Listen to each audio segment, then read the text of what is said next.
Terlalu besar banyak yang Kau sudah lakukan. Kasih setia kebaikan kemurahan Tuhan yang tiada berubah, tiada berkesudahan. Dahulu yang lalu kemarin, minggu yang indah ini esok bahkan sampai seterusnya. Dan sampai Tuhan datang, bahkan sampai selama-lamanya di dalam surga yang bakal. Terima kasih, ini ucapan syukur kami. Ini hati hidup kami memberikan yang terbaik buat Tuhan. Sebab apa yang kami perbuat, kami buat dengan segala hati, jiwa, apapun kekuatan hidup kami, hanya untuk hormat kemuliaan bagi nama Tuhan. Kami rindu Tuhan, kami senangkan. Kami mau memberkati Tuhan dengan apa yang kami. Kami bolehkan pujian, syukur, hormat kami. Engkau layak Tuhan. Kau dahsyat ajaib luar biasa. Lebih baik memiliki Kau Tuhan. Kasih karunia kebaikan Tuhan sungguh nyata dalam hidup kami. Kami ada sebagaimana ada karena kebaikan Tuhan. Engkau baik, Engkau baik, sungguh sangat amat baik. Terima kasih buat kehadiran Tuhan di tempat ini. Karena janji firman-Mu Tuhan, di mana dua orang, tiga orang berkumpul di dalam nama Tuhan, Engkau hadir dalam segala keperluan-Mu. Terima kasih kenapa janji firman-Mu di tempat ini. Di sini ada tabut Tuhan, ada kuasa pengurapan kemuliaan Tuhan, ada doa pujian penyembahan, ada firman Tuhan, dan ada kasih kebaikan Tuhan. Sehingga kami akan pulang dari gereja-Mu yang kudus ini, membawa kerajaan Allah, membawa sesuatu yang baru yang dari Tuhan. Terima kasih Bapa, dan pujilah nama-Mu. Kami bersatu hati untuk berdoa. Kami bawa kepada Karena Engkaulah yang menentukan mereka yang bertugas minggu yang indah ini dalam ibadah raya Gereja Betani Indonesia, Betania Kristus milik kepunyaan Tuhan di tempat ini. Kami berdoa untuk pemimpin pujian yang menopang singer memainkan alat musik keyboard. Hamba-Mu juga Tuhan yang Kau utus Tuhan untuk menyampaikan isi hati-Mu, untuk mengajar kami dengan kebenaran firman Tuhan. Dan selamat tinggi juga hamba-Mu yang juga Kau pakai untuk memberkati kami dalam pelayanan perjamuan asa yang kudus. Bapak Gembala kami, Pastor Ferry Suragarabia, biar Engkau juga mengurapi mereka, memakai Tuhan hamba-Mu yang bertugas di mimbar yang kudus, sehingga kemuliaan Tuhan hadir lewat kesatuan kesejahteraan mereka, lewat semangat mereka Tuhan. Maka Tuhan melawan kami dari mimbar-Mu yang kudus, akan menjamah setiap jemaat-Mu yang hadir Tuhan. Terima kasih Bapak, nama-Mu ditinggikan di gereja ini. Janji firman-Mu akan menarik datang banyak jiwa-jiwa. Bangku-bangku yang kosong tersedia, kami percaya diisi dengan jiwa-jiwa baru, jiwa-jiwa lama yang sudah lama tidak hadir, jiwa-jiwa yang menetap, yang berjemaat, dengan jiwa-jiwa yang tidak kami pikirkan doakan. Tuhan menyediakan, Tuhan akan mengirimnya dengan kemuliaan yang berasal dari Tuhan. Terima kasih Bapak, terima kasih. Kami serahkan semua Tuhan ke dalam tangan pengasihan-Mu. Ibadah ini dari awal pertengahannya hanya di dalam satu nama, nama Yesus, nama yang berkuasa, nama di atas segala nama. Mari setiap kita yang mau memuji menyembah Tuhan dengan bersuka cita dan bersemangat, kita katakan bersama-sama. Amin. Ya, kita bagi berdiri kita saudara, dan kita bisa beri salam kanan kiri, katakan terima sukacita dari Tuhan. Ya, beri salam kanan kiri, katakan terima sukacita Tuhan.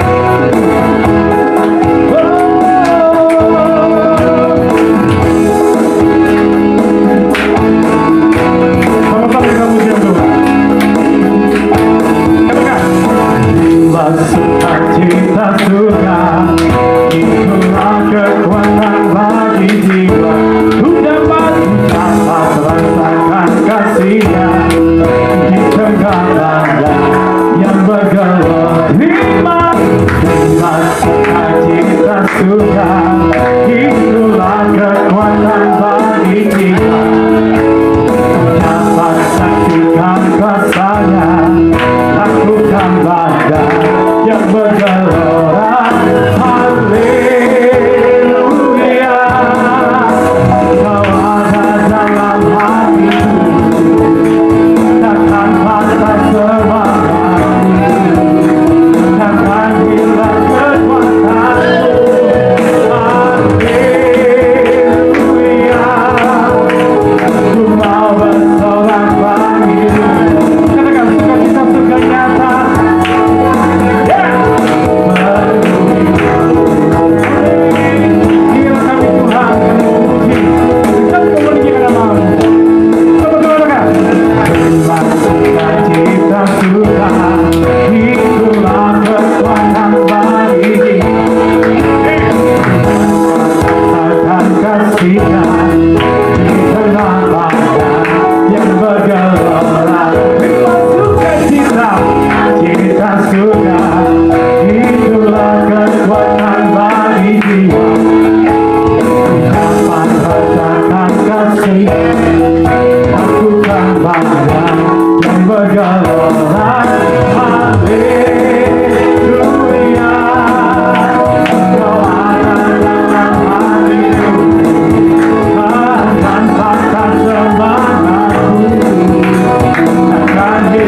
Mari kita siapkan, kita akan berikan khotbah bersama yang pertama.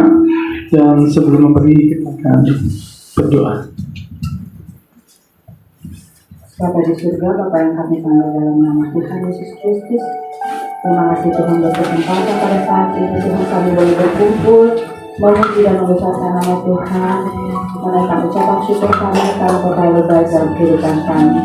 Pada saat ini Tuhan, kami akan memberikan sebagian dari apa yang kami punya untuk kemuliaan nama Tuhan, untuk pekerjaan Tuhan kiranya Kau memberkati. Terima kasih banyak Tuhan Yesus. Di dalam nama Tuhan Yesus Kristus kami sudah berdoa dan mengucap syukur. Amin. Amin. Betul, sudah dijalankan dan kita siapkan pemberian kita yang pertama. Sebelum kita masuk dalam pertemuan Tuhan. Amin. Kasih setiamu Tuhan, lebih dari hidupku.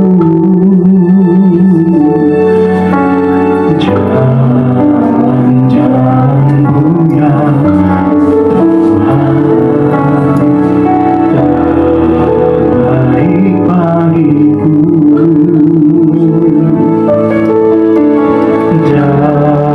Dari semua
pujian sembah kami. Haleluya. Amin. Karena kami bukan hanya memuji dengan pikiran kami, dengan hati kami, Yes, amin. dengan kekuatan kami, Haleluya. tapi kami juga memuji Engkau dalam roh. Amin. Karena Engkau sendiri yang menghendaki Haleluya. demikian, supaya kami membiasakan diri memiliki lifestyle pemuji penyembah-Mu dalam roh dan kebenaran. Amen.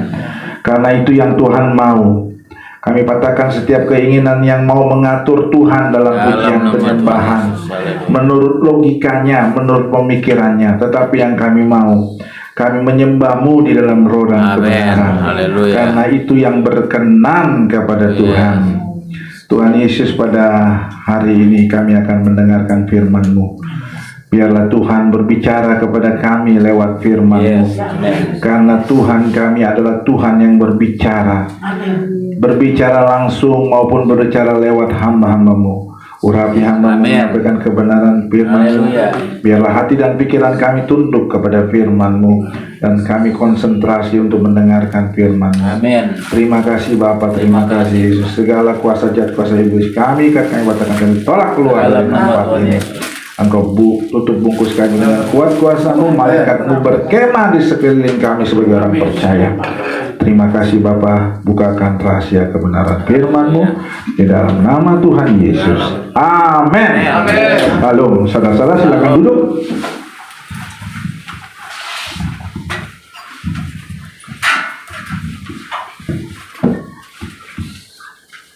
Saudara-saudara sekalian, shalom. Salam. Selamat pagi menjelang siang. Hari ini adalah hari yang berbahagia karena kita saudara bersaudara bersekutu, ya, bersekutu bersama-sama. Ini merupakan pertemuan ibadat. Sekali lagi jangan melupakan pertemuan ibadat atau ibadah yang dibiasakan orang, tapi kita harus rajin dan giatlah menjelang hari Tuhan yang semakin mendekat. Saudara-saudara sekalian, mari kita baca firman Tuhan di dalam Filipi 3 ayat 10.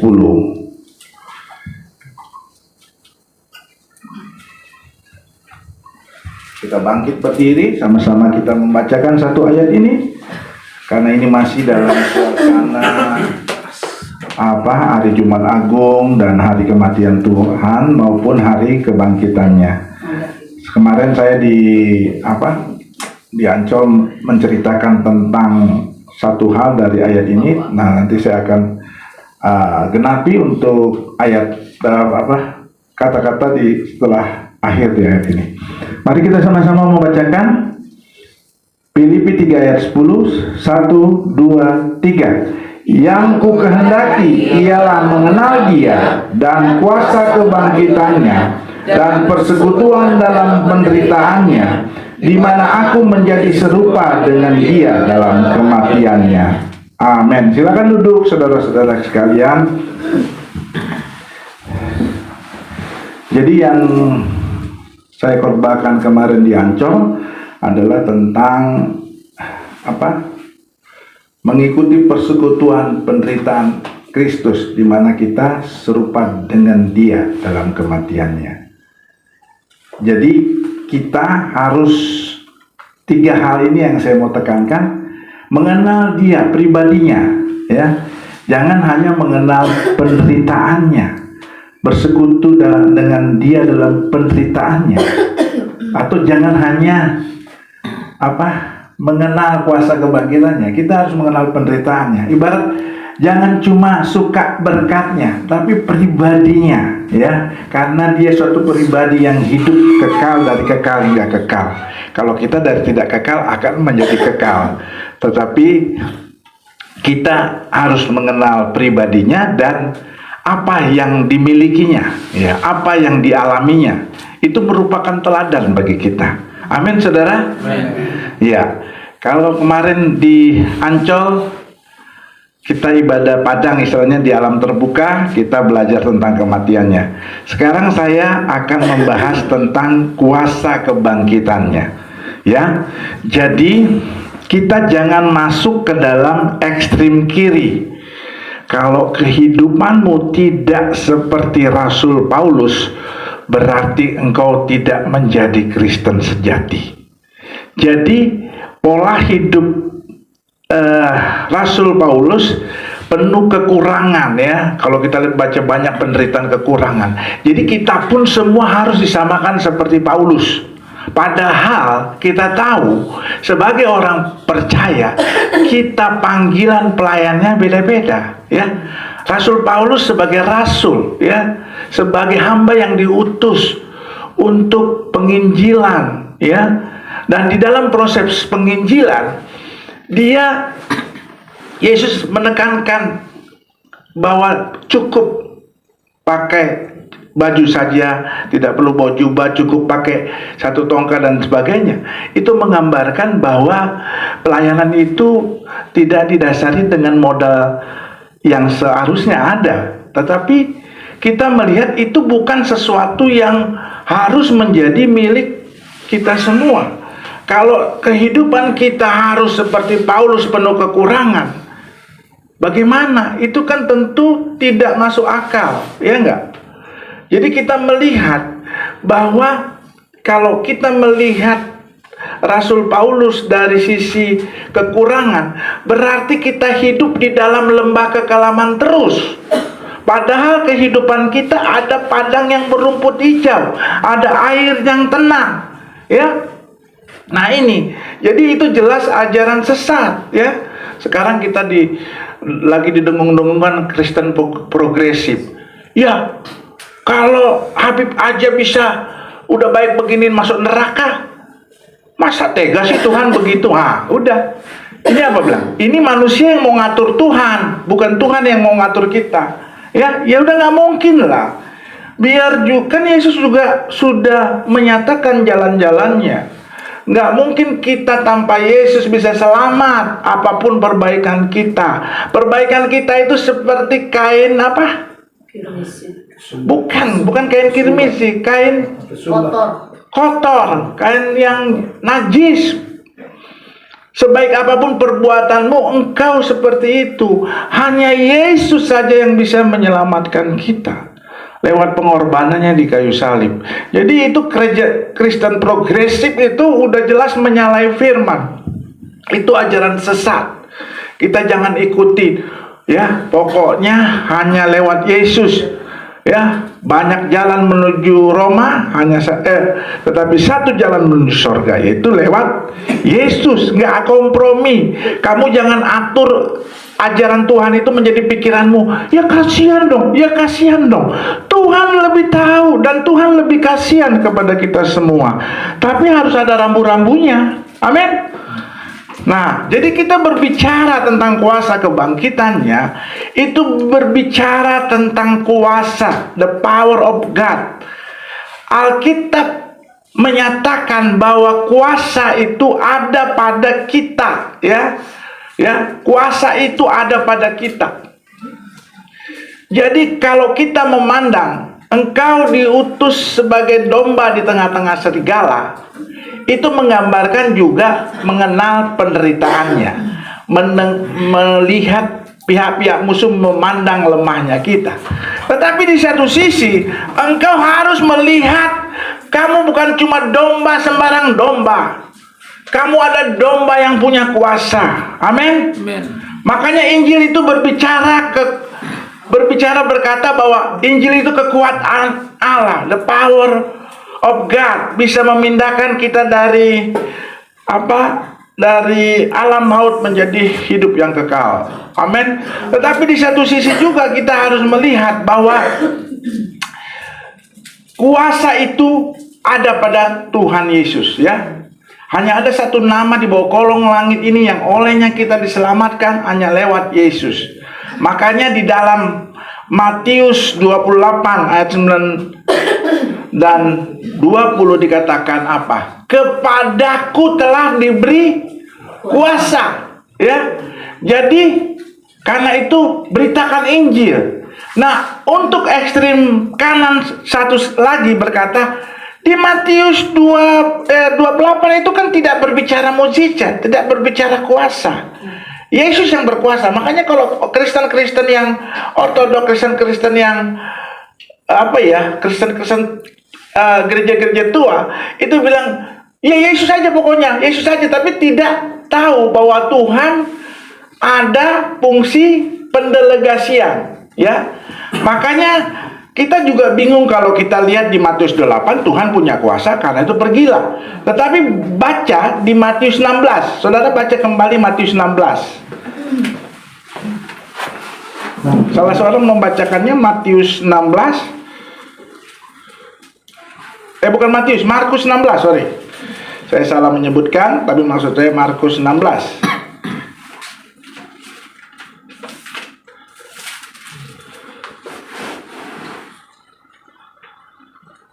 Markus 16 ayat 20, bacakan. Markus 16 ayat 20. Mereka pun pergilah memberitakan Injil ke segala penjuru, dan Tuhan turut bekerja dan meneguhkan firman itu dengan tanda-tanda yang menyertainya. Yes, tanda-tanda apa? Tanda-tanda ini akan menyertai orang percaya. Mereka akan mengusir setan-setan demi namamu. Mereka akan berbicara dalam bahasa-bahasa baru bagi mereka. Mereka akan memegang ular, dan sekalipun mereka minum racun maut, mereka tidak akan mendapat celaka. Mereka akan meletakkan tangannya atas orang sakit, dan orang sakit itu sembuh. Nah, sepertinya ada sesuatu yang tidak dijelaskan yang merupakan link yang hilang. Misalnya gini, di Matius 28 dikatakan Tuhan punya kuasa, karena itu pergilah. Tapi di ayat ini tiba-tiba dikatakan mereka bukan sekedar memberitakan Injil, mereka ada kuasa yang tadi kita bacakan. Sebenarnya ada satu link lagi yang membuat ini nyambung. Apa itu? Baca Markus 10 ayat 19. Lukas 10 ayat 19, maaf. Lukas 10 ayat 19. Silakan baca salah seorang. Ingat, semua yang berperan melayani Tuhan, baik kita semua sebagai pemuji penyembah, yang melayani Tuhan dapat upah hari ini. Jadi bersukacita. Aduh, hari ini aku tambah nih deposito bukan deposito, harta di surga aku. Amin. Jadi jangan anggap sepele. Allah tidak memberi kita gratisan. Dia selalu menghargai semua apa jadi lelah kita. Makanya jangan dikatakan apa, jadi payamu di dalam Tuhan tidak sia-sia. Kenapa? Ada efeknya, nambah hartamu gitu loh. Amin. Amin. Amin, oke. Sukacitanya itu loh, bukan sukacita yang lain. Itu yang utama. Ya, silakan. Lukas 10 ayat 19. Sesungguhnya aku telah memberikan kuasa kepada kamu untuk menginjak ular dan kalajengking, dan kuasa untuk menahan kekuatan musuh, sehingga tidak ada yang akan membahayakan kamu. Amin. Amin. Jadi rupanya Tuhan dengan kekuasaannya itu sudah memberikan kuasanya kepada kita sebagai orang percaya. Makanya saya bilang kita bukan domba sembarang domba, tapi domba yang punya kuasa. Kenapa? Kuasa dari siapa? Kuasa dari Tuhan Yesus. Jadi ada hal-hal yang didelegasikan. Seperti saya dokter spesialis, kami dalam ilmu kebidanan kami menyerahkan pertolongan persalinan normal itu pada bidan. Jadi bukan mesti kami yang menolong. Bidan pun berhak menolong. Bidan pun berhak menolong dan punya kuasa untuk menolong. Karena diajari, didelegasikan. Itu juga berlaku dari Tuhan. Gereja-gereja Tuhan mengatakan tidak perlu mengusir setan. Minta Tuhan mengusir setan. Tetapi kita sebagai orang percaya Injil sepenuh tidak menganut aliran itu. Kenapa? Karena itu bertentangan dengan firman. Tuhan sudah beri kuasa, kok kamu nggak gunakan? Ya enggak? Untuk menginjak apa? Ular dan kalajengking. Aku injak-injak ular dan kalajengking. Jadi ular dan kalajengking itu bukan besar seperti melebihi kita. Dia kecil, makanya kita dapat menginjak-injak dia. Jadi itu kita pandang Tuhan maha besar, tapi iblis maha kecil. Amin. Nah itu, jadi saudara, kalau kita telah diberi kuasa, ya gunakan. Jadi jangan lagi nanti orang-orang udah gereja lama di sini, Tuhan tolonglah usirlah setan itu dari rumah kami. Aduh, kelihatannya rohani, tapi itu apa ajaran manusia. Amin. Sama seperti tadi, kok Tuhan nggak mungkin tega Abi bisa salah dimasuk neraka? Itu kan pikiran manusia, bukan pikiran Tuhan. Ya. Jadi nggak boleh kita siapapun tanpa talenta mengusir setan. Saudara punya kuasa mengusir setan. Yang membedakan talenta mengusir setan itu orang-orang tertentu, ya, kayak saya. Nah, ada karena kami diberi talenta khusus. Tetapi mengusir setan itu milik semua orang. Ada, kita semua berhak berdoa. Nggak mesti orang yang punya talenta berdoa. Bedanya apa? Antara kita yang berdoa dengan orang dalam jemaat ini yang punya talenta doa. Bedanya dia 3 jam pun berdoa dia nggak gelisah. Jadi dia udah memang itu talentanya kayak saya. Jangan harap saudara lihat saya tidur nyenyak. Maksudnya dalamnya boleh nyenyak tapi nggak nyenyak terus. Itu jam 1 minggu saya jaga tuh telepon di sini nih. Dok melaporkan pasien dengan ini bangun. Oh ya, lakukan ini. Itu. Tapi saya nggak merasa terbebani dengan terbangun-bangun malam hari di saat saya jam jaga. Kami on call, bukan on site. Ya, semua kebanyakan dokter on call, bukan on site. Nah, karena saya memang talenta yang Tuhan kasih memang demikian, saya nggak jadikan beban itu bangun-bangun malam. Ya, bangun-bangun malam terganggu tidur. Ya, apalagi kalau saya operasi malam-malam jam 1 melek, biar juga dengan ngantuk tidur bangun aja karena sudah dilatih hari-hari kurang tidur gitu. Nah begitu juga orang yang punya talenta doa, nggak beban dia mau berdoa 5 jam, nggak beban karena dia punya talenta demikian, ya. Baru itu yang membuat perbedaan. Tapi kan tidak semua orang, tapi maksudnya semua orang kita berdoa, ya. Jadi kita harus demikian, saudara. Ya, jadi kita satu mengusir setan itu kuasa kebangkitan. Ya, bangkit dari maut itu sesuatu yang mustahil bagi kita orang dunia. Tetapi Tuhan nyatakan kuasanya, Dia mampu bangkit dari kematian. Ya, tetapi bagi orang dunia mengusir setan itu mustahil. Paling orang-orang tertentu, tapi bagi kita tidak mustahil. Bahkan setan-setan itu takluk bagai halilintar yang jatuh ke bumi, ya. Nah, demikian kita harus memiliki kuasa mengusir setan. Yang kedua apa tadi berdasarkan Markus 19? Markus 16 ayat 19.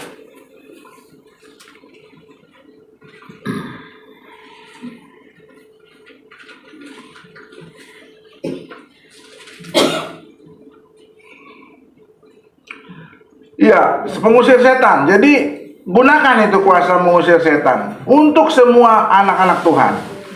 Mereka berbicara dalam bahasa-bahasa baru, bahasa roh, ya. Jadi saya tidak ngarang-ngarang. Saya latar belakangnya juga HKBP, ya, gereja-gereja tua. Sebenarnya di HKBP itu sebenarnya ada nomensen itu. Ajarannya benar, cuma berikut-berikutnya nggak dilakukan. Kenapa? Dalam lagunya Goarmi dosin jataku dopak akamusui. Apa itu? Namamulah senjataku melawan musuh-musuhku. Bayangkan nama Yesus ada di dalam lagu pujiannya, tapi nggak pernah dipraktekkan. Padahal Nomensen punya hal-hal demikian untuk bahwa dia punya kuasa mengusir setan dengan nama Tuhan. Jadi itulah zaman kegelapan di Eropa. Itu terjadi dalam sejarah. Itu sudah menurun semua, ada surat penghapusan dosa yang tadinya dibaptis karena mereka bangsawan merasa risih kalau harus basah, dipercikkan. Ya kan sekarang kan gitu. Jadi manusia atur Tuhan. Tuhan, aku percik aja katanya. Toh ini enggak katanya menyelamatkan. Dasarnya lagi menyelamatkan. Sekarang kamu mau berkenan sama Tuhan atau tidak? Bukan masalah selamat atau tidak. Kalau kamu udah berkenan sama Tuhan, pasti selamat. Tapi kalau kamu tidak berkenan sama Tuhan, pasti nggak selamat. Udah nggak berkenan. Makanya berbahagialah orang yang di dalam Tuhan. Berbahagialah orang yang mati di dalam Tuhan, karena keuntungan bagi dia dan dia bisa mendapat penghargaan dari Tuhan. Amin. Yeah. Jadi apalagi setelah berbahasa baru. Jadi bagi yang belum bisa berbahasa baru dalam baptisan roh, bukan karunia roh, berbahasa baru, engkau harus minta supaya engkau dapat. Mungkin saat ini kau masih seperti saya, residen, belum menghasilkan apa-apa, pendidikan belum. Tapi ada saatnya engkau harus pindah, kau jadi kayak saya jadi SPOG, bisa menghasilkan, maka engkau akan bisa berbahasa roh. Jangan tinggal diam dalam lembah kekelaman. Engkau hanya melewati lembah kekelaman. Saatnya tiba engkau akan meninggalkan lembah kekelaman. Amin. Yang ketiga, mereka akan memegang ular sama untuk mengusir setan, minum racun. Mereka meletakkan tangan atas orang sakit. Jadi saudara-saudara juga letakkan tangan. Daud tidak pernah minta maaf sama Tuhan karena dia sungguh-sungguh berdoa dan puasa. Akhirnya gagal juga, artinya kehendak Bapa jadi, bukan kehendak dia. Tapi dia tidak pernah merasa berdosa. Saudara pun kalau meletakkan tubuh atas orang sakit itu mati, itu bukan salah saudara. Justru engkau harus naik tingkat. Engkau dalam masa pengujian supaya tingkat imanmu naik. Ada saatnya nanti pas engkau letakkan benar-benar tidak ada kematian lagi. Amin. Amin. Dahsyat saudara. Jadi kita berbicara anak-anak Tuhan tuh jangan mau orang yang bodoh-bodoh gitu. Kami memang seolah-olah rohani, tapi ujung-ujungnya manusiawi ya. Ajaran manusia, kita nggak mau ajaran manusia. Kita mau ajarnya Tuhan. Makanya kita menyembah dalam roh. Haleluya, dahsyat ya. Dahsyat ya. Jadi ini kuasa-kuasa kita gunakan. Saya baru-baru ini ada orang yang memakai akun saya. Jadi kalau ada yang memakai akun saya minta pertemanan atau minta nomornya, jangan. Kenapa? Dia memakai profil picture-nya saya yang bulat di Facebook, dan yang profil sampulnya berbeda dengan saya. Ya, kalau waktu saya kan dia pakai saya foto wisuda di fakultas. Nah, dia memakai waktu saya di Singapura pakai pakaian topi Firaun dan sebagainya, dan anak saya. Nah, jadi ini kan sudah mau penipuan, minta WA. Terus saya bilang lah, mungkin Pak Peri kenal Bu Hana, coba tes deh. Bilang dalam percakapan nanti di messengernya, bilang kamu dari Brastagi ya, ya, gitu kan. Ajak-ajak firman, karena orang ini saya tahu pendeta, ternyata saudaranya yang pendeta, bukan dia. Nah, oke. Nah, dia Bu Hana itu pendeta di gereja di Betani di Lu, bilang, "Dok, dia sudah blokir saya. Kenapa messengernya diblokir?" Dia bilang kamu kan masih tinggal di Lu. Dokter, dia kok tahu? Ya, dia baca akun kamu dong, gue bilang kan. Ya, terus saya bilang, kamu kan di Brastagi ya, saya bilang. Sejak dia bilang chatting di di messenger itu Brastagi, langsung dia blokir. Dia ketakutan mungkin. Kok dia tahu ya? Nah, ya kan? Artinya apa, saudara? Kita kadang-kala bisa Tuhan bukakan. Lewat kita hikmat diberi bukakan. Itu berbicara kuasa. Oh, berarti ini orang yang pernah nipu saya.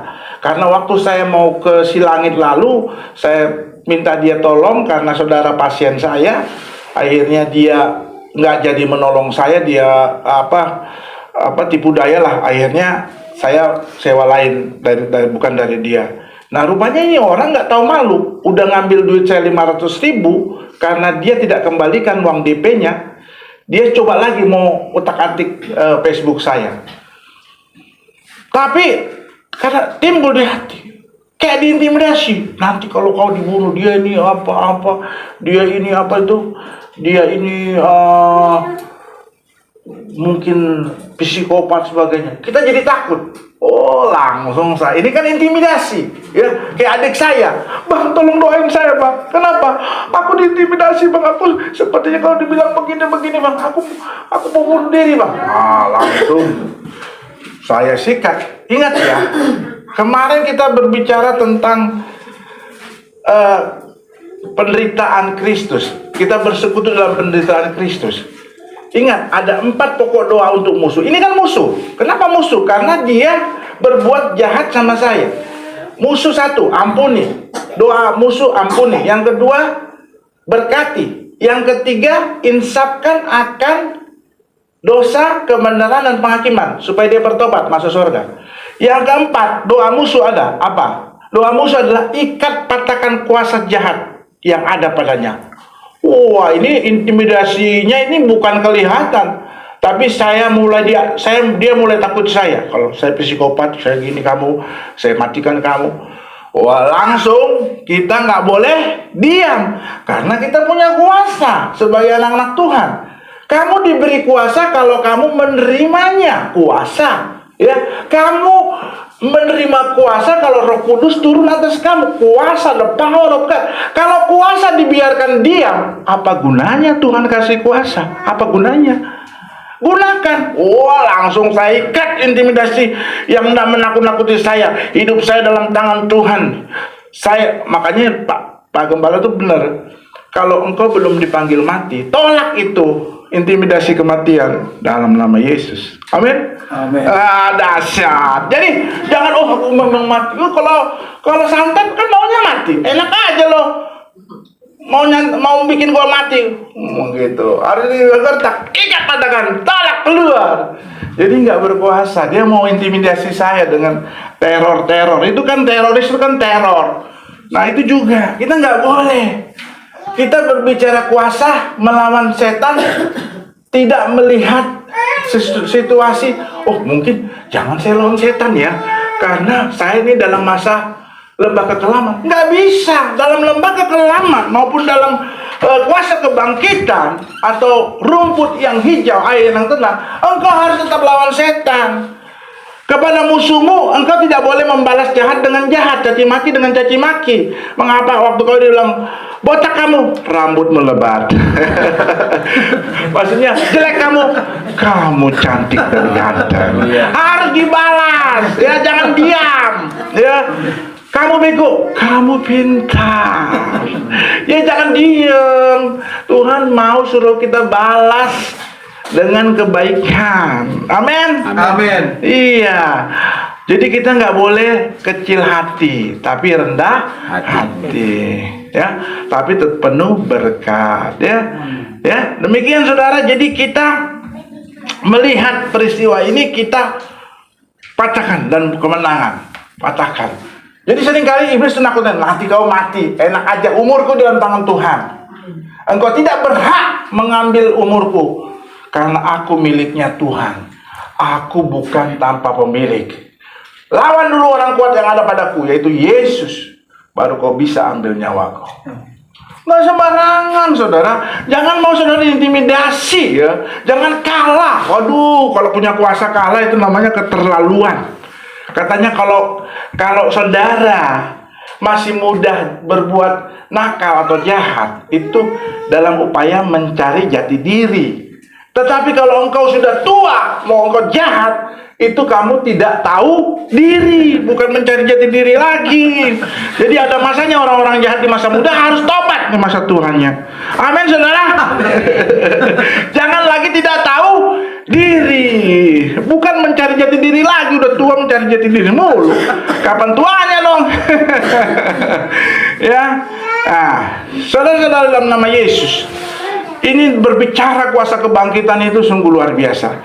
Memang dalam arti sesungguhnya kita pun akan dibangkitkan dan naik bersama orang-orang percaya, ya. Yang waktu itu kita udah mati ya, bersama-sama orang percaya yang masih hidup, kita bersama Tuhan selama-lamanya. Tetapi saudara, dampaknya di muka bumi ini tetap ada. Itu hendaklah engkau memiliki apa? Hidup yang kekal dan memilikinya dalam segala kelimpahan. Itu di muka bumi, saudara. Nah, apalagi saudara, rumput hijau itu juga ada tingkatannya, ya. Sama orang yang mempunyai talenta itu bisa menghasilkan 100 kali lipat dan seterusnya. Nah, berbicara berkat, saudara-saudara sekalian, kita ingat sekali lagi, harus memenuhi syarat firman Tuhan. Apa syarat firman Tuhan? orang yang takut akan Tuhan, anak cucunya tidak akan jadi meminta-minta. Amin. Nah, saudara-saudara, artinya jangan saudara merasa inilah level terakhir saya, apalagi yang masih muda. Kenapa saya bilang demikian? Karena kita harus tetap menganut teori kemakmuran dalam porsi firman Tuhan. Teori kemakmuran tidak salah, tetapi bisa salah kalau iblis membelokkan ke kanan dan ke kiri. Artinya tidak boleh kaya, artinya juga tidak boleh terlalu dalam arti kaya yang tidak benar, yaitu korupsi, jabatan-jabatan. Sekarang kan banyak tuh ya, orang-orang Kristen lagi yang jadi contoh masuk penjara ya. Itu ajaran iblis. Kita tidak mengenali aliran kemakmuran berdasarkan perbuatan jahat. Tidak ya. Makanya kalau anak saudara punya apapun, anak-anak silakan. Mau jadi polisi boleh, mau jadi hakim boleh, mau jadi jaksa boleh. Itu pekerjaan-pekerjaan mulia. Bukan pekerjaannya yang salah, tapi pribadinya yang salah.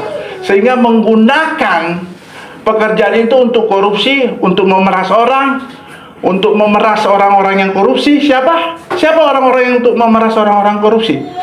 Pekerjaan apa itu? Jaksa. Ya, mohon maaf Pak Ferry, ini bukan menyinggung Pak Ferry Papa. Ini berbicara kebenaran. Jadi jangan tersinggung. Ya bukan berarti bukan jaksa, semua profesi bisa salah. Dokter-dokter yang salah, contohnya gini. Ini kan kista. Itu kan bagiannya dokter obgyn, dokter kandungan. Tiba-tiba ada teman sejawatnya dokter radiologi, udah kistanya besar. Ini ibu minum propolis, katanya dia. Udah berbotol-botol dia minum propolis, tak kempes-kempes itu kista. Aduh, ini ya itu kan salah dokternya. Jadi bukan cuma jaksa loh, dokter juga bisa salah loh. Jual propolis untuk dia untung, tapi penyakit nggak sembuh-sembuh. Ya, jadi ini lebih enak supaya fair ya. Jangan dikira cuma jaksa yang punya kelemahan. Polisi juga ada. Ya, polisi juga ada. Saya 2 kali jahit itu luka polisi kecelakaan, bukan karena kecelakaan tunggal atau kecelakaan karena kelalaian, tapi karena mabok. Padahal polisi menangkap orang mabok. Tapi dia jadi pelaku mabok. Sama kayak dokter. Harusnya dokter nggak boleh lagi merokok, tapi banyak dokter merokok, ya. Nah, itu dia salah, pribadinya, bukan pekerjaannya. Jadi jangan salah, saudara, jangan tersinggung ya kayak Bapak tadi. Makanya ada juga yang bilang, kalau saya punya anak, saya tidak mau menyekolahkan dia menjadi jaksa. Kenapa Pak? Karena udah disogok, tetap aja hukuman tidak turun terlalu tinggi, karena itu kondisi juga kalau turun terlalu tinggi katanya. Astaga. Ini maaf Pak Ferry, ini kita catat. Siapapun kita ya. Nah ini dokter itu juga bisa berdosa. Kenapa? Udah tahu dokter radiologi, perdarahan lewat jalan lahir, vagina. Tapi dia kelanin terus, kasih kalnek, kasih ini asam tranexamat, kasih kalnek. Mau dioper lah ke saya. Pas saya periksa, ini tuh kanker mulut rahim stadium 3. Saya rujuk ke Manado, ya. Tapi udah stadium 3, stadium lanjut. Jadi kalau mau tahu diri tuh dokter, kalau bukan bidangmu ya udah lu 1-2 kali kamu rujuk aja sama saya. Saya bagiannya. Ini mata saya ini ada, ini mata saya di sini. Ini stadium 3, ini stadium 2. Ya ini 1B. Ini saya udah dilatih. Jadi jangan kamu dokter radiologi coba-coba mau obatin ini orang kanker mulut rahim, jadi akhirnya terlambat, matilah dia di Manado. Udah stadium lanjut. Coba kalau dia sebelum stadium 3 kan masih bisa terselamatkan. Sampai stadium 2A itu masih selamat, masih bisa dioperasi. Ini udah stadium 3B. Aduh, saya bilang itulah kalau dokter-dokter juga salah ya menggunakan profesinya ya. Jadi Hakim juga. Artinya apa? Kalau anakmu mau profesi itu, ingatkan dia. Nah, gaji pegawai negeri kecil. Kau mau masuk pegawai negeri, tapi jangan kaya karena pegawai negeri. Ya enggak? Coba saudara dengan pegawai negeri, bisa nggak kaya? Saya aja yang udah 22 tahun, gaji saya pegawai negeri berapa? Mau tahu berapa? 5 juta. Jadi orang-orang yang honorer itu lebih hebat dari saya. Dia belum 22 tahun dia sudah jadi ini. Tapi abang saya Pertamina baru masuk aja 60 juta. Jangan kita PNS mau korupsi sehingga kita kaya tapi tidak halal. Nggak boleh. Jadi boleh nak, tapi kau jangan berharap kaya ya dengan gajimu itu ya PNS ya. Ya, jadi jangan berharap kaya supaya engkau benar di hadapan Tuhan. Ya, ini kan kita mau senangkan Tuhan, bukan senangkan kita kan. Kebanyakan orang korupsi mau senangkan siapa?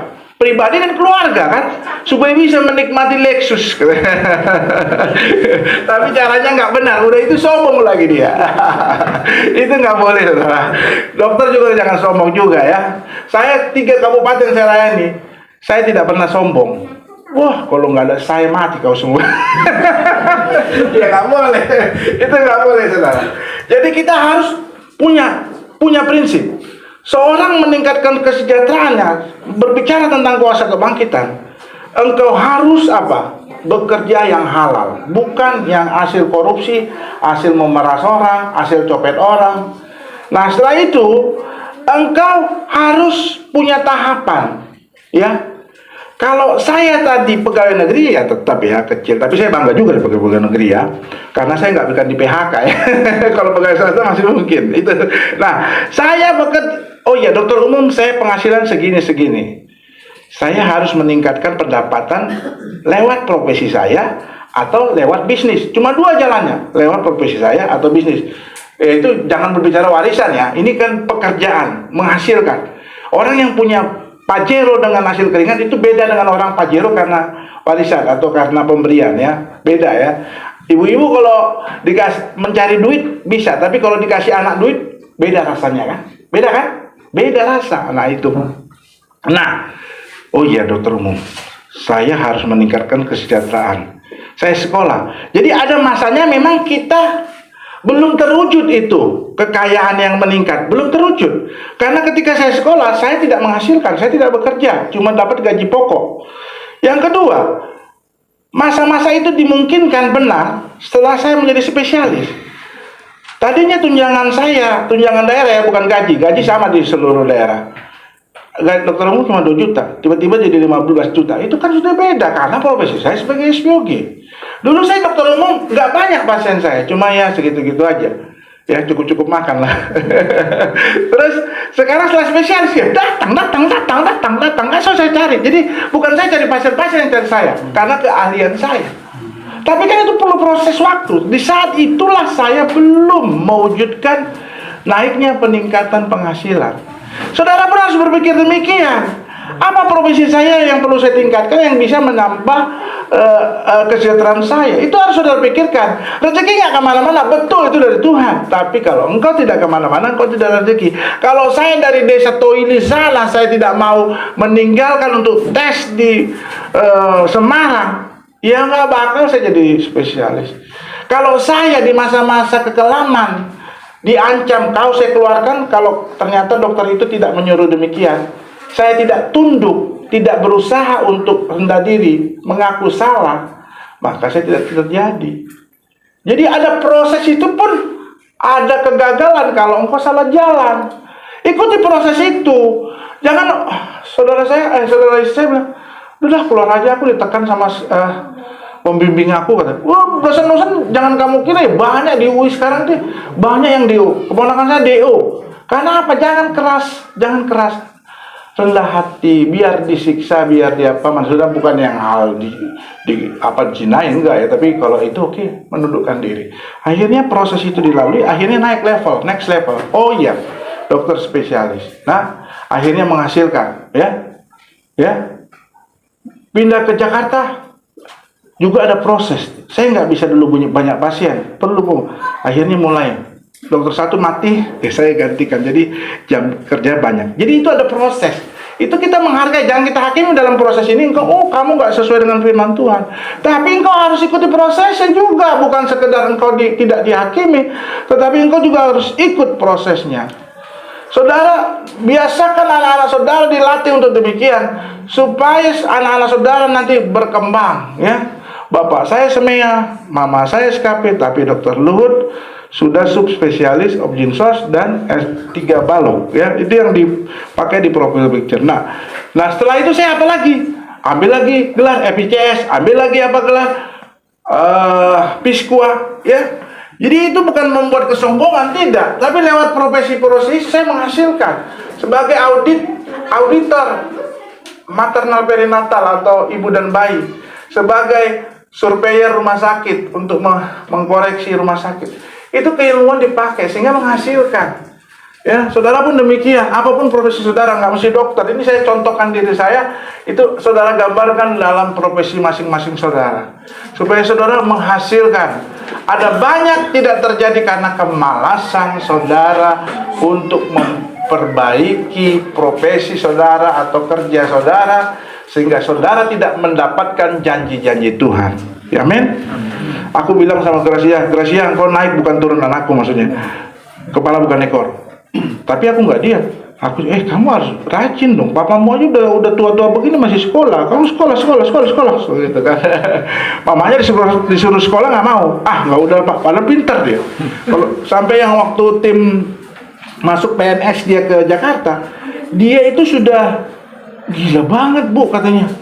Ibu begini. Kenapa ibu nggak sekolah? Ibu pintar begini. Nah, ya ada banyak orang pintar tapi nggak sekolah, ya nggak terjadi, ya nggak.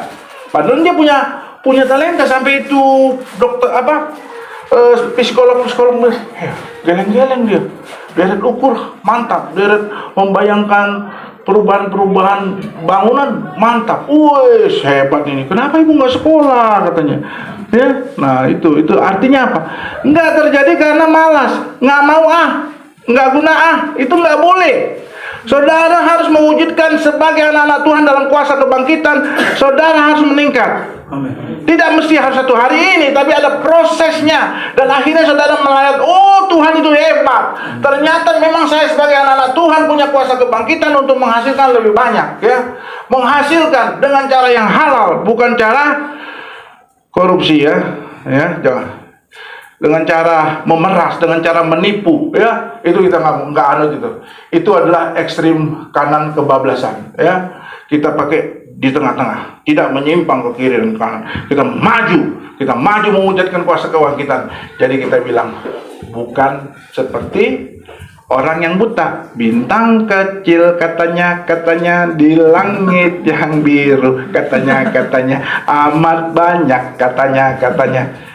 Nah, bukan dunia, kita yang mengalami. Makanya Ayub juga berpikir, sekarang aku sudah melihat Tuhan dalam gambaran apa yang saya alami dalam proses hidup saya.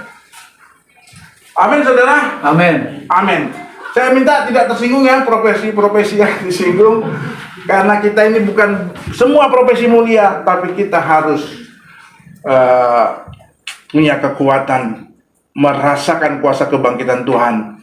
Disitulah kita mengatakan, Tuhan, aku mengenal kuasa kebangkitan-Mu. Bukan untuk sesuatu sorga saja, tetapi untuk di dunia ini itu berlaku kuasa kebangkitan Tuhan, ya. Jadi istri-istri juga gitu, ya. Saya minta istri-istri kerjalah, ya. Ya, kecuali ada hal tertentu, anak masih kecil-kecil nggak ada pembantu, itu hanya sesuatu. Kalau bisa kerja, kenapa ibu-ibu harus kerja? Bukan cuma bapak. Silakan. Ada yang mau jawab? Udah berapa jam ini Pak kita? Belum, ya? Soalnya dibatasi nih sewa tempat. Saya bangga loh sama Pak Peri. Ini kita di tempat ini dalam arti modern dibandingkan yang di sana, ya. Dan kedua, Pak, kita sesuaikan dengan ukuran iman kita. Kalau jemaat memang masih segini, ya nggak usah gede-gede lah. Nanti kalau udah memang masih kurang lagi bisa ditambah kok situ, ditambah sini kan, ya enggak? Makanya tadi bagus Pak Ferry bilang, jangan dulu tambah, katanya. Tuh, ternyata kan masih cukup kan? Masih ada yang lagi, ini masih kosong, ya. Yeah. Nah, tugas saudara itu menginjili. Bukan cuma tugas Pak Ferry, ya. Tugas pengembalaan, karena kita sebagai anak Tuhan, sebagai murid Tuhan, itu jadi dasarnya di situ, ya. Kenapa Ibu? Kenapa Ibu sebaiknya bekerja? Saya tidak menyalahkan yang tidak bekerja, ya. Saya tidak menyalahkan, cuma sebaiknya. Biar suami nggak pusing. Iya, suami nggak pusing. Yang kedua apa? Ibu, kenapa istri harus bekerja? Bukan cuma suami. Apalagi ini zaman semakin mahal. Pertalite 50 liter satu tangki udah setengah juta, setengah dokter. Setengah juta dokter. Nah, ya gimana? Kenapa? Ibu, kenapa harus bekerja? Karena Amsal mengatakan ternyata wanita yang aku takkan Tuhan itu bukan cuma membantu suami, ternyata dia juga menghasilkan, Pak. Nah, gitu dong jawabannya. Ya, dahsyat. Harus gitu dong. Amsal mengatakan wanita nggak dilarang menghasilkan. Cuma fungsinya bukan menafkahi, menambah pendapatan rumah tangga. Ibu, kenapa wanita harus bekerja? Ayo, Bu. Kerja ya kalau rumah tangga. Apa? Suami kurang uang atau apa? Kerja dong maksa. Menambah. Menambah. Oke, Ibu. Agar ada kemandirian finansial. Tapi saya Kemandirian apa? Kemandirian? mandirian finansial. Amin.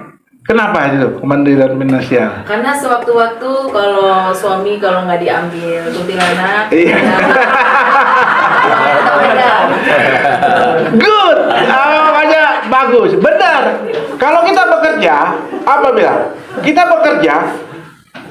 Kalau dipanggil Tuhan, suami di luar, kita udah nggak gampang. Gua menghasilkan, gua masih bisa gua biayain anak-anak gue. Contohnya, adik saya yang diceraikan kan? Nah, itu bukan panggil Tuhan, tapi dipanggil kuntilanak. Dipanggil kuntilanak. Dia sekarang menyekolahkan anaknya sampai fakultas kedokteran, buku-bukunya aja udah mahal, uang sekolahnya walaupun di negeri mahal, ya enggak? Nah itu. Yang kedua, kalau suami sombong-sombong, merasa dia paling hebat, kau suami jangan merasa sombong kau, aku juga menghasilkan ya. Supaya kesalahan suami yang menganggap sombong yang ditentang itu nggak berkutik dia. Betul. Aku juga menghasilkan, kau jangan sombong ya, baru kau kasih gini. Gitu. Artinya apa? Kita ajar suami, suami kamu kan Kristus, ya sayang dong, jangan kamu sombong karena aku juga menghasilkan. Ada lagi satu lagi, ayo. Siapa dapat bonus? Di traktir. Dapat sepeda. Dapat sepeda. Ayo. Saya dapat bonus apa? Ada yang tahu? Kalau ini yang keempat, itu mertua saya kan Profesor Dr. Tarawan Tampunan, spesialis anak, ginjal anak lagi. Dia udah sekolah kan istri saya namanya Rosdiana. Dari SD sampai perguruan tinggi. Tiba-tiba saya tidak suruh kerja dia. Kira-kira bapaknya gimana? Lah, anakku ke sekolah kan nggak bermanfaat, nggak bisa menghasilkan. Ya enggak? Coba ibu kalau udah sekolah kan anak-anak tiba-tiba disuruh tidak bekerja. Padahal dia udah punya keahlian, tidak digunakan. Itu juga kita harus jaga perasaan mertua kita.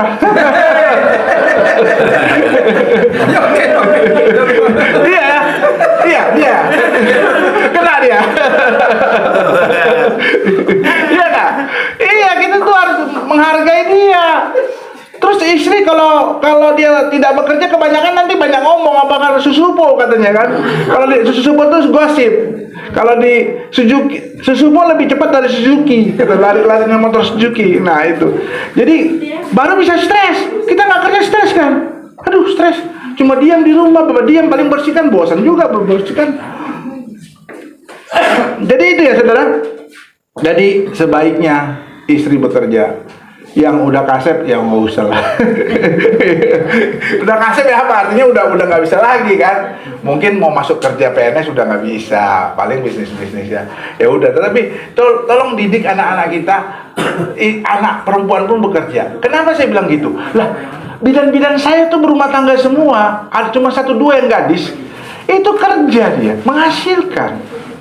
Kan kita emansipasi, apalagi Amsal tidak melarang wanita bekerja. Asal ingat juga tugas rumah tangga ya, jangan jadi sombong gitu ya. Ada uang abang sayang, nggak ada uang abang melayang. Tapi udah aku sayang aku nafkahin masih juga melawan ini anak istriku ini kan. Itu namanya nggak tahu diri ya, harusnya setiap diperintah nggak nurut. Nah itu nggak boleh kan. Nah istri harus nurut dong ya. Udah dinafkahi ya sayang lah ya bang, disuruh ini nggak. Pas pulang, udah kau kerjakan yang saya bilang, suruh panasin mobil. Belum bang, astaga. Ini kan nggak nurut ya. Emansipasi tidak melarang, tetapi kita juga tidak boleh tidak menurut suami. Kalau suami suruh makan, ibu-ibu hamil tuh sering disuruh makan, dia melawan. Apa ini?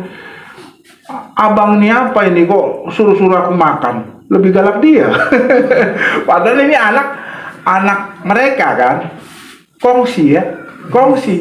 Ini saham bukan saham istri aja, sama bapaknya juga ada. Jadi jangan pecah kongsi ya. Artinya harus mangan ya. Jadi itulah kita aplikasikan kuasa kebangkitan itu bagi kehidupan kita ya.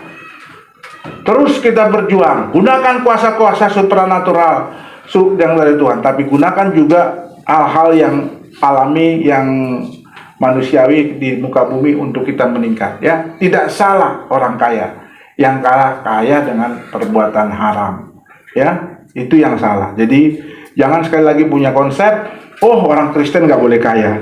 Kalau nggak boleh kaya, kalau kaya tidak masuk surga, itu ajaran sesat. Amin. Kita tutup firman Tuhan.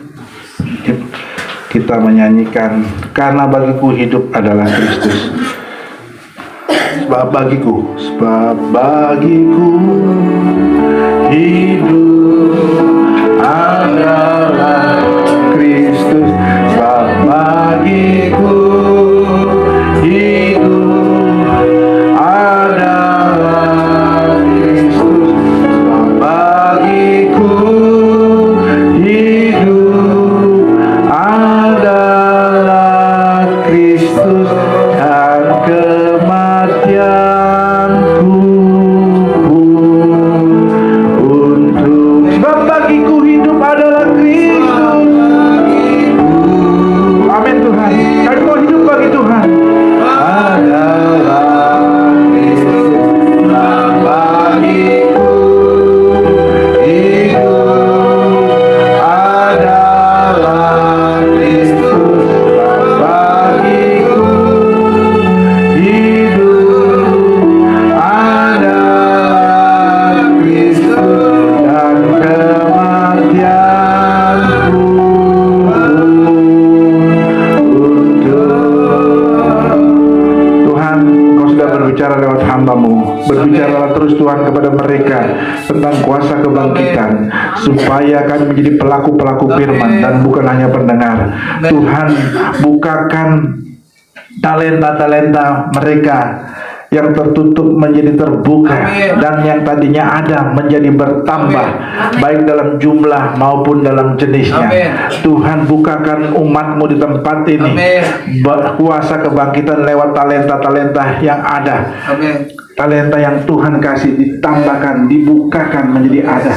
Tuhan, segala hal-hal yang menghambat mereka untuk memiliki atau menambah, kami ikat, kami patahkan, kami tolak keluar dari kehidupan mereka di dalam nama Tuhan Yesus. Kami berdoa juga untuk berkat jasmania, harta benda, makan minum, segala kau miliki, bank, duit maupun emas batangan maupun deposito. Tuhan, yang menghambat mereka oleh karena perbuatan jahat si jahat, atau segala kutuk yang belum dibereskan, ataupun apapun kemalasan kami, Tuhan, kami ikat, kami batalkan, kami hancurkan, kami usir keluar dari kehidupan kami dalam nama Yesus. Kami percaya bukan sekedar mengikat,